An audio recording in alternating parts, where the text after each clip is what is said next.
had Tegan is like, I'm insert a friend or a girlfriend, and I'm just like, you can drive, right? So let's do this thing, you know? And it's just kind of been that way since, you know, since I was legally allowed to go get my license. But it recently has come up, you know, a little bit more. And I think as you become an adult, like this is serious. I'm being serious now, but. You know, Tegan and I have had some success, you know, where we do fine. I own a house, I pay a lot of taxes in the USSR and Canada, and I feel like I have a tremendous amount of responsibility, and I'm an adult, and even though sometimes I walk by a mirror and I see a 17-year-old, I know I'm actually a grown-ass lady, and I think sometimes I get this, like, weird deep panic where I'm like, holy shit, I don't have my driver's license. Like, I actually will have, like, a fear response sometimes to that information, which used to just sort of make me feel like a little punk. Like, I'd be like, I don't have my license, what are you going to do about that? And now just I'm like, what are you going to do about that, you asshole? And see. Next question. Yep. Oh, again, I already asked you a question. No, I asked you a question. Okay, yeah, you keep going. Sorry. You guys are hogging it. In the second row. You picked them. I know, it was me. Sorry. How dare you ask a question I know I picked? I know. Sir, I really apologize. I'm really sorry for yelling at you. Come again, say that hold up part again. What do y'all enjoy playing with that festival or shock y'all? There's so many y'alls, I was like, let me just get it straight. Who do y'all like to play with at festival? Okay, yeah, I got this one. That's part of our job is absolutely like traveling around and getting to meet a lot of other bands. We've met some really great, I mean, we've seen some amazing shows. We've been so blessed to play festivals. Like we've seen everyone from Neil Young to Paul McCartney to Tom Petty. We saw Tony Bennett play once. Like I know everybody's like, did you see anyone that was under 70 before 1952? Oh, massive attack. Yeah. Anyway, yeah, the great part of our job is getting to play live music. I mean, I like being in the studio, but it feels pretty miserable. It's pretty hard on you as a person. Writing is pretty lonely, but touring is just, I mean, there are bad things about touring, but it's pretty exciting. I mean, we get to pick the bands we tour with. We get to play festivals with all sorts of bands, so it's really good. So, I mean, the list is massive. I feel like we've played festivals with every band out there and seen some pretty amazing shows. So, really cool. But the last couple of years, I mean, Cyndi Lauper was a big one for us. That was big. Yeah, it was really fun. She's amazing. She was great. So many people. Sounds really good. She looks fantastic. Like, this is gonna sound very vain, but you know, when you're an artist and you are always on display or whatever, you know, you're big. You can't help it. I think there's an emphasis on how you look and how you're aging, and especially for women, it's sort of a negative part of our industry. But the second I met Cyndi Lauper, I just was like, please, God, let me look this good when I'm older. Like, she looks good. Looked great. Like, we ran into her in catering, like, the first day of the festival, or we were doing, like, a bunch of shows on her True Colors tour, and she was just like, I mean, I think she was wearing leather pants, but that could be a lie. But she was just like, she looked good. She took good care of herself. She looked great, and I remember thinking, like, she must have just taken care of herself, and she had like, this really positive attitude, and she was so friendly, and I thought that was fantastic. Because there's a little bit of a stereotype that, like, if you're a musician and you travel, you're going to have to look like you were run over and acid was poured on you, and, like, someone beat you with a bat, and you survived, and now you're here. And, like, I feel like, I hope that Tegan and I we'll still maintain a healthy lifestyle, and we'll look decent as we get older. And you praying? A little bit. My favorite show in the last 2 years was Pendulum. Do you guys know who Pendulum is? So good, I had whiplash. It was really good. That was my favorite show. Electronic music. Yeah, that would be my recommendation. And the new M83. How does it look? Does it look aging? You couldn't even see. I couldn't make out. At points, I was like, we went up to a balcony so I could try to count how many people were on stage. It was such a good show, but it very much is electronic music. Like it's a lot of this. They're doing that? Yeah. So you're like, I can't get what's happening. So you're saying that if we need to jump around and dance a bit more. Turn the lights down and put lots of fog on. Put your back. Yeah. But no, honestly, it was a really good show. Amazing. Next question. Yep. Okay. Really favoring the front. I mean. No, we did not do media training. This is a rumor, but you know what? A rumor we started 2.5 hours ago at the last Q&A. we started a rumor at the last Q&A that we had gone through media training, which is something we just recently learned actually happens. It does happen. So basically bands, actors, directors, like people who have to do interviews go through like a tutorial where they teach you how to disseminate information about your project in a way that's like easily quotable and how not to get yourself into hot water, basically. You feel like you're reading from a media training packet. It's amazing. Like what you just said is very succinct. Yeah, because I've done the media training in my head for Sarah and I. And obviously, as we all know, for those of us that follow Tegan and Sara closely, Sarah doesn't always follow the packet. She says whatever the hell she wants to say, and that's good, and that makes us Tegan and Sara. And so I suggested potentially in the last Q&A that Sarah was about to go through Q&A training, or no, you had already done it, but then you were like, do you remember what happened? No. I can't remember if I said she went through it or she was going to go through it, but either way, she probably needs to go again. I would consider it. It's very interesting today with the internet. I think that more artists... It might be the heavy breathing into the microphone that makes them laugh. I think today with the internet, you know... You're so serious. I know. We Tell us more, Tony Robbins. With the internet today. That's where you're at. You started again. My understanding of the internet these days is that you do have to be very careful with what you say, because everything that you say generally is sort of it's retweeted or reposted or whatever. And I think that there is more of a focus from settle down, cool it. Don't laugh at Sarah, she's not funny. I generally think that it's probably better to bite your tongue when you can, and I think that probably the joke about media training is we've been joking that maybe sometimes we could probably say less. And I don't know if that would make us less likable, but it probably would make us a little bit less quotable, that's all. And but this idea of media training, I'm not totally turned off by the idea of it. As we were, when we were doing the DVD and we were looking back at the last 10 years, a lot of what happened to us was sort of like uncharted. Like we were just sort of like winging it. We would be like, okay, like we're entering this next phase of our career, and like what's that going to be like, and what can we expect? And a lot of times we didn't know. And now that we're at this stage in our career, there's actually a lot of people who can sort of like guide you. Sort of sounds like death. Like an angel meets you at the gate and then takes you to the next stage. But that's kind of what it starts to feel like. Like there are people who can actually help you get to the next stage. Not for all of us in the band. Right. I don't mean literally death. I just mean like we are in this kind of like weird walkabout in a world that's already been charted, and there are people who can sort of like guide you from one stage to the next. And media training is kind of one of those things. Like once you start to reach a bigger audience, you have to be more careful about what you're saying and the kind of influence that you have on people. And I think it's like there's a sadness about like leaving behind the time in our lives where we were just like playing to like 20 people and like driving around in a minivan or whatever. But then there's like you realize that there's a responsibility when all of a sudden you're playing to thousands of people and you're talking to hundreds of people.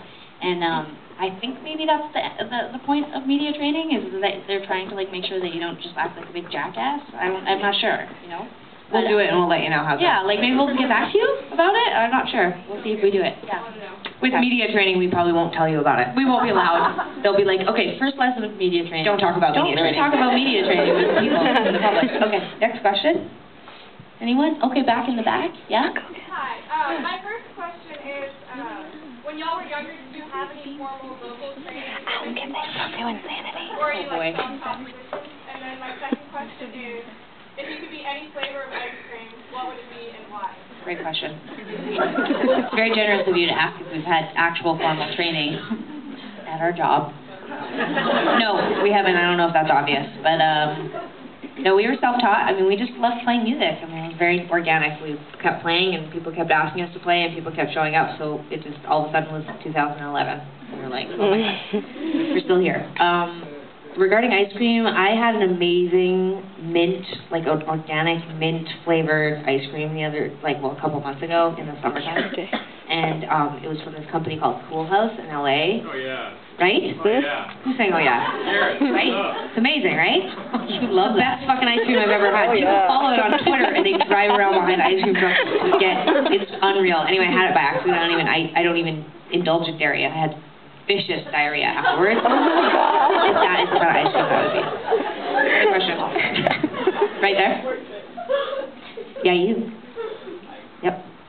Hi, my name's Megan, and I really enjoy traveling, and I was wondering maybe where one of y'all's like favorite places to go to that you get kind of excited about on the tour, or even just, you know, vacationing or something, and why? What is this thing vacation you're talking of? Break there. Rest period. Oh, you mean my house in Costa Rica? Is that what you're talking about? My grandma has a house there.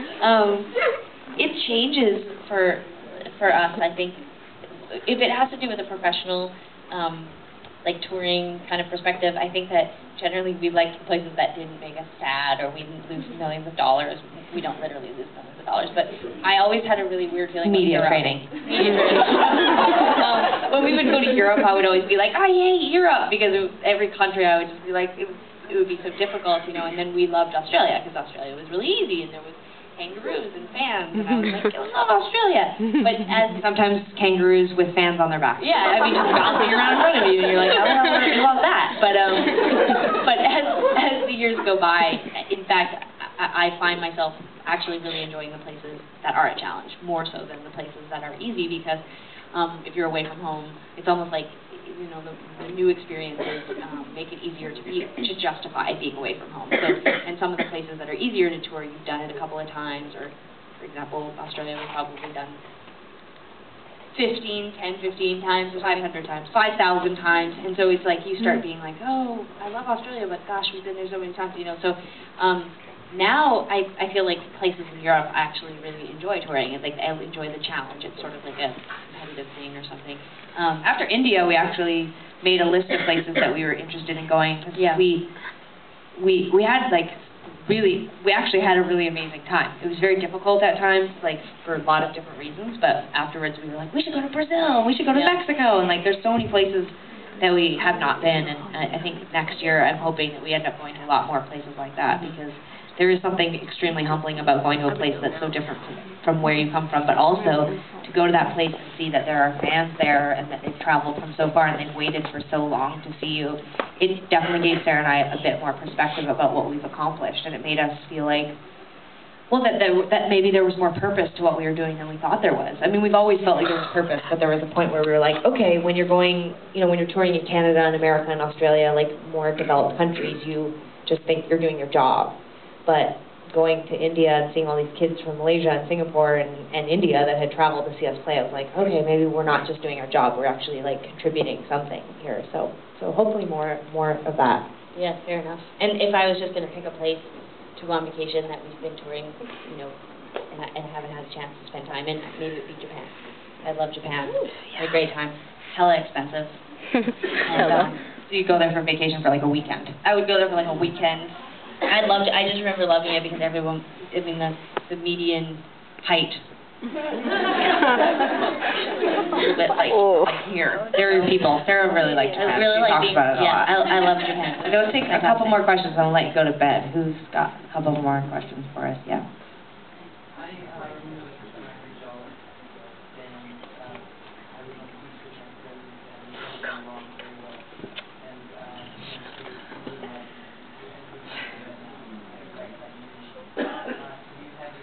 I feel so nervous. I'm talking to like the star of the DVD here. I mean, you are the guy in the credits, right?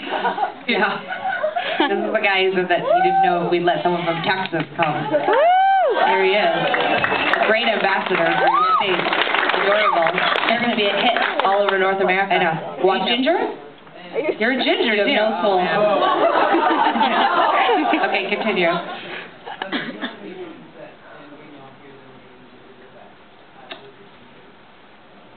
We always say that The Con for us is a big record of like, for whatever reason, there's almost like a, I don't know, it's like, with the other records I can sort of let go of a lot of the things that were happening during the time when I was writing them, or I can listen to them and there's a little bit of a distance between it now, or I don't feel like the same emotion. For some reason, whenever The Con comes on, it's so specific, it's still very like, vivid to me. Like I hear certain parts of certain songs, and I can remember being like with Chris Walla in the basement or whatever. Like it was a very like vivid experience, and it was very intense. And it was probably the record that took us the longest to make. And And I think in terms of like the actual content of the record, like I think we took a little bit time off to write that record, and my grandmother had passed away, and Tegan and I were both going through pretty crazy transitional periods in terms of where we were living, relationships. It was a really heavy record, and then on top of that, it was a momentum record for us. So we were feeling like things were really actually going well. So there was a tremendous amount of pressure to write something good, but also to do something that was a challenge for us and something that was different. So it was a really big record for us, and sometimes I'll hear it or it'll come on, and that will really bring me back right to that moment. Like it definitely, we were talking about it in the earlier Q&A, but it is a record that we know resonated with our audience really intensely, and in some ways, Sainthood was a relief because it wasn't as intense for us. It was a little bit of a lighter record. We didn't focus as intensely on it. We kind of we wanted to make something that would play live really well, but then but we knew that there wasn't maybe it wasn't going to connect as deeply, and maybe in a weird way that was on purpose because the con was just like a real bruiser. Real hard to go on tour, that guy. All right. Yes, up there at the top. Yeah. Hi, I'm from Cleveland, Ohio, and I have 2 questions. Skylar? Yes. Hi, Skylar. The first is, what is each of your favorite songs that the other one wrote? And second, may I please come get my picture with you? Skylar, unfortunately, we can answer your question, but I do feel like it would be unfair to give you a photo and then not offer that to almost everyone in this room, and unfortunately my mom's been bugging us all night for a photo. I'm also afraid the people from the Alamo house would stab us, and they would be mad at us for making them stay too late, so I'm not sure that we can give you cannot necessarily give you the photo, but we can definitely answer your question, which Tegan is going to do right now. Hey, Skylar. You got to give her the best answer of her life. Your favorite song of mine. Go ahead. Like, what was the question? I feel so sad. Deep inside. Okay. Skylar, first I would like to ask you what your favorite Tegan and Sara song is. I know. That's your favorite Tegan and Sara song? Woo! Okay.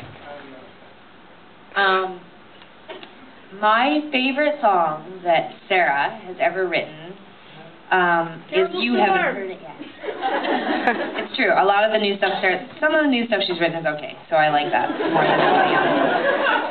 No, there was a song, and I can't remember if it came out as a B-side or not, but I loved a song called Miami Still that Sara demoed for the con, but I guess by the lack of response, it did not come out as a B-side. I also real popular in Miami, but not people in Florida love it. It's a good one. And then I also really love a song called Love Type Thing. Yeah. And I also love another song that Sara wrote called Take the Blame. That came out on a record that we put out. I think you get it on iTunes from the States. It's called, or is it I Take All the Blame or Take the Blame? I don't know. Take the Blame. Anyway, it's a great song. And those were all sort of written in the So Jealous kind of the con era or whatever. But I feel privileged to be in a band with Sara. I love all the music she writes. Right now we're like 30 songs in to writing our new record. And every time I get a song with Sara's, I freak out and act weird. And we were going back and forth over email with our management the other day about a song, and one of them made a very awesome, constructive comment about one of the songs, and I wrote back and was like, no, it is amazing. So, I don't know. I just like everything that she does, most of the time. But thank you for the question. And here, let's pretend you're in the middle of us taking a photo right now. We really would like to, but yes, the people here, I can see my manager edging. He's like moved like 10 feet now. He's like, please end it. You have to let these people go home. So anyway, okay, we'll do last question. Two more questions because I want you to like me Tegan songs, just in case you were curious. Nobody to move on. It's obvious that you would like more. We're going to take 2 questions, one for Sara and one for me, so you like us equally. Okay, right here. Yeah, yep. What? Our definition of love, what does it mean to us? I mean, seriously, did you all take drugs before you came out? That's so heavy. You're basically like the partner I fear in bed. That you're like, hey, see you in the morning. And they're like, I've just been thinking a lot about mortality and what it's going to be like on the other side of death. What do you want to do tomorrow? You just want to like walk make wills. I got tombstones. Too far. I've been working on your tombstone, and I've decided that we should use Ariel. Before we go to bed, I'd like to talk to our worry doll. I'm worried about you. Our worried doll. I'm worried about me. I talk to my worry dolls every night. You don't? Mom gave them to us for Christmas. Okay. What does love mean to me? I mean, oh boy. I mean, let me tell you a little bit of a quick story here about my blankie that I was given when I was born. My blankie? Everyone has one. Everyone has one. Everyone has like a blankie or like a rag that your mom puts on you to shut you up when you're born or whatever. Like you're crying and they're like, here, it's just a blankie. Just cuddle it or hump it or rub it or whatever. Who didn't have one? Okay, but our parents give it to us when we're in a create a bond with it while we're in an incubator. They don't give it to you like you're 4 and you're crying. They're like, here's a blankie, bond with it. I'm just saying that everyone has a blankie and everyone has. I still have mine. My blankie is at home in Montreal. It's in this red. You have a blankie still? Of course I still have. Where's mine? Mom, where's mine? I don't have it. It's probably with the yellow. Every time my mom can't find something, she's like, I gave it to you. Anyways, oh sorry, I'm getting off track. God, I'm so sad! Okay, so my blankie was called Blankie or B, for short. And as I got older, it became embarrassing, and you have to put Blankie away. You have to put him in a... Him? Yeah. I sort of had a heterosexual relationship. Or sexual. I mean, I was sort of trans, so we were gay men. I don't know. Anyway, so Blankie and I sort of... Poor parent is holding their child in their arms. Can you hurry it out? Okay, sorry. That child probably all I can say about love is this. Blankie and I were so close, and I was close to Tegan, and obviously I love my parents and my friends and all of these things. But Blankie and I were super close, and I put Blankie into this red container thing, and I put it up in the closet. And a few weeks ago, I was telling some friends about when Tegan and I were little.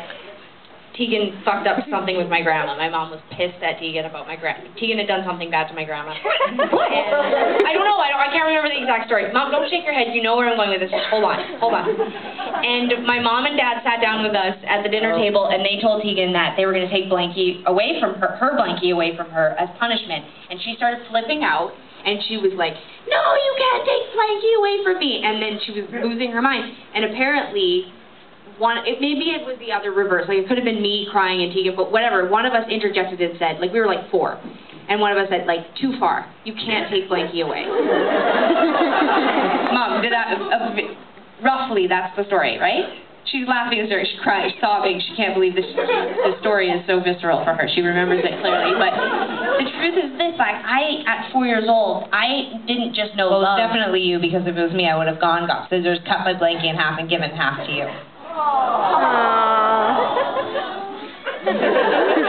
Here's the thing. This is my vague way of answering your question. Not only did I love my Blankie, but I understood love so deeply that I understood Tegan's love of Blankie. And I couldn't bear the thought that she would be torn apart from this thing. You know, like, I was just like, at 4 years old, I could like logically step outside of my body as a 4-year-old, and I could say, Mom, too far. Let Tegan have her Blankie, okay? Let's take away something else. Let's take away that weird Popple or Yanni or whatever 80s toy we were, coveting at that point. Take that away, or take the hamster away, or kill the cat. Just, but not Blankie. That's what I think love is. Very impressive. And yes, standing up at the back. Last question. Yes, she did. Now she gets to have her question answered. I know, I do. It's awesome. Really right up here. Right. As a writer, I just want to know, what's your favorite song that you guys ever wrote that you most enjoy playing together, and why? You don't have to answer why. That's a tough question. I also can't, partially answered it already, because I told you some of the songs. I opened up my heart, and I embraced Blankie and told you that I wanted to love Sarah songs forever, and then listed them. But, okay. But we never played those songs. So what's the song you like to play? I have to be honest, probably the favorite? God, that's so hard. Why do you guys always ask that question? What's wrong with you? I don't understand. Top 3. I mean, that doesn't make it any easier. Okay, what's your favorite song to watch us play together? I know. You just run around from that side to this side. Taking another question. I don't know. I don't have an answer. I love that I know is everyone's favorite song. Though. Right in the back, that's the final question for real. Don't ask us about what our favorite song is. Okay. Thanks for this. And second, do you guys have a bucket list? And if so, what are the 3 things in your bucket list? Honey, good night, but before you go, before you fall asleep, you may not wake up. Or anything that you wanted to do before you die. Okay. Are you all going to run around in a cemetery after this? Or just do something weird and dark? The recession really is on. Okay. You guys are actually all from Occupy Austin, aren't you? I know. Things are tough out there. Okay. The bucket list. I mean, truthfully, there's a few things I want to do before I die. 1, I want to figure out where my goddamn fucking blankie is. That's what I want to figure out. Me and my mom need to have a talk before she heads back to Vancouver tomorrow. Number 2, I want to make a record. I want to make another record. That would be on my bucket list right now. I think I'm probably going to last a little longer than 2 years. I hope so. Yeah. But I would like to make another record. And, honestly, I think that there's something. I can't put my finger on it, but there's something that's missing. Thanks for that question. I don't know, what do you say to a bucket list? It was a very awkward way. It wasn't a bad question. I'm so sorry. I don't even know where you are anymore. I've forgotten. Okay, over there. Oh. You did not ask a bad question. It's just a very dark question. You have put us into a weird dark spiral. I feel upset. I have to go to sleep alone. I know what my bucket list. I will give you quickly my bucket list. I want to go to Africa. It's just a thing. I'd like to have children.